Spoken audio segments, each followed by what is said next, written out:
In the decor of a new Romanian film, The Dacians, with Mr. Kirk Douglas, the famous American actor. Well, we would like to hear something about how do you form your characters on the screen, because I always admired them, and we would like to hear something about how you make them. Well, that's very interesting of you to say that. I must say first that I feel very much at home here. I've been very impressed with what I've seen here at the studio. I feel as if I'm the only one out of costume. I feel if I put on my wardrobe, we could start the battle now. And I almost feel like I could be redoing the Battle of the Vikings again. Yes. Not long ago we saw that film and Oh, we really? admired it. Oh, I'm glad to hear Yes. that. But to get to your question, I suppose I play any role the way any actor would. You study, you learn as much as you can about the character.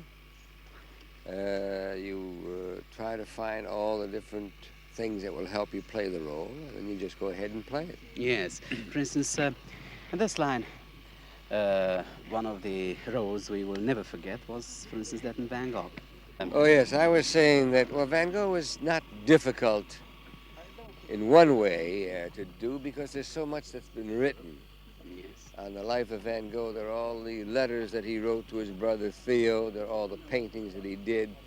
So it was really easy to learn a lot about Van Gogh. On the other hand, it was very difficult to do because it was a very painful character to portray. Yes. His whole life was such a painful existence.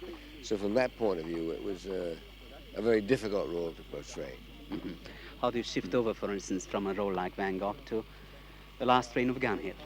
Oh, that's very easy to do. I love Westerns. They're relaxing, they're fun. They're a part of American history that I think is exciting to us. And I find that in my travels around the world, I find that everyone in all countries react to Westerns, and they like it. They like the spirit of the Wild West. Mhm. Yes. Well, and just to round up this little interview for our television, how do you feel here in Romania? Well, I've been very, very delighted. It's my first visit here, and you really, no matter how much you've heard about a place, you really don't know much about it until you're there yourself. I must say the people of Romania have been extremely warm, very cordial. If anything, I say, if I'm killed at all, it will be by too much hospitality. And they've been very friendly. I've had a chance to see the studios here. We've talked about the possibility of a co-production deal. I hope to have a chance tomorrow to talk to some of the students and at your university that I've heard so much about, and talk to them a little and give them a chance to ask me questions. And in that way, I think the wonderful thing is that you have a chance to communicate. Oh, well, that's I think the definitely important thing is that that's what we're doing in movies, is communicating.